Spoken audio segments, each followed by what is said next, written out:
Welcome to True 9 news.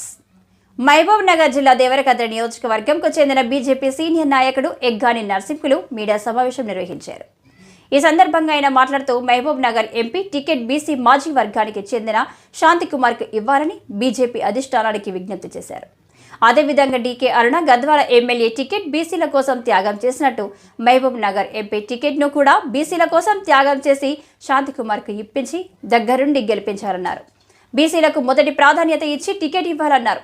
చివరకు అధిష్టానం ticket ఎవరికి కేటాయించినా అందరం నాయకులం కలిసి ఐక్యంగా పనిచేసి పాలమూరు గడ్డపై బీజేపీ జెండా ఎగురవేస్తామన్నారు. అటు కేంద్రంలోని కూడా మూడవసారి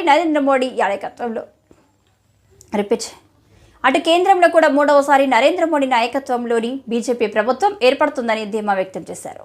రాబోయే రోజుల్లో 2 నెలలు 3 నెలల్లో ఎంపీ ఎలక్షన్ గాను యొక్క మహబూబ్నగర్ పార్లమెంట్ గెలవాలంటే మరి గతంలో శాంతికుమార్ అనే ఒక బీసీ నాయకుడు ఉండే గత 15 సంవత్సరాల నుండి పార్టీ కొరకు సేవ చేస్తున్నాడు. శాంతికుమార్ గారికి మరి ఎందుకంటే ఆయన ఇన్కమ్ ట్యాక్స్ ఆఫీసర్గా ఉండి మరి ఇన్కమ్ ట్యాక్స్ ఆఫీసర్గా ఉంటూ దేశంలో ఇన్కమ్ ట్యాక్స్ ఆఫీసర్గా ప్రెసిడెంట్గా పనిచేసిండు. ఆల్ ఇన్కమ్ ట్యాక్స్ ఐటీ దానిగా పనిచేస్తూ ఆయన అటువంటి వ్యక్తి మరి రిజైన్ చేసి మన భారతీయ జనతా పార్టీకి వచ్చి సేవ చేస్తున్నాడు.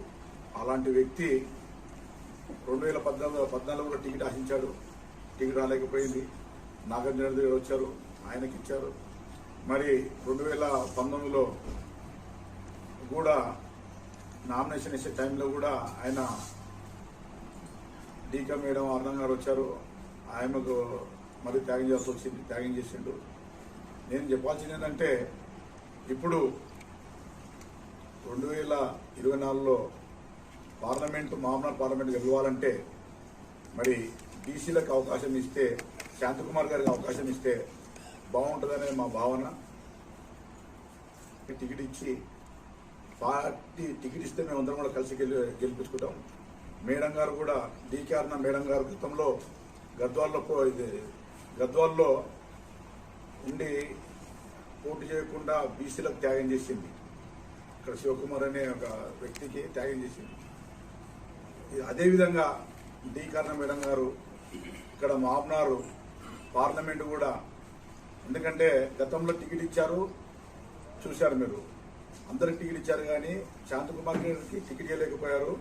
మరి బీసీలకు కూడా ఇక్కడ మేడం గారు అరుణ గారు డీకే అరుణ మేడం గారు మరి బీసీలకు అవకాశం శాంతికుమార్కి ఇప్పించి దగ్గరుండి గెలిపించుకుంటే రాబోయే రోజుల్లో మేడంకు రాజ్యసభ కానీ ఏసీ ఇంకా రాబోయే రోజుల్లో ఏ అవకాశం ఉన్నా కూడా పార్టీ ఇస్తే బాగుంటుందని మా భావన.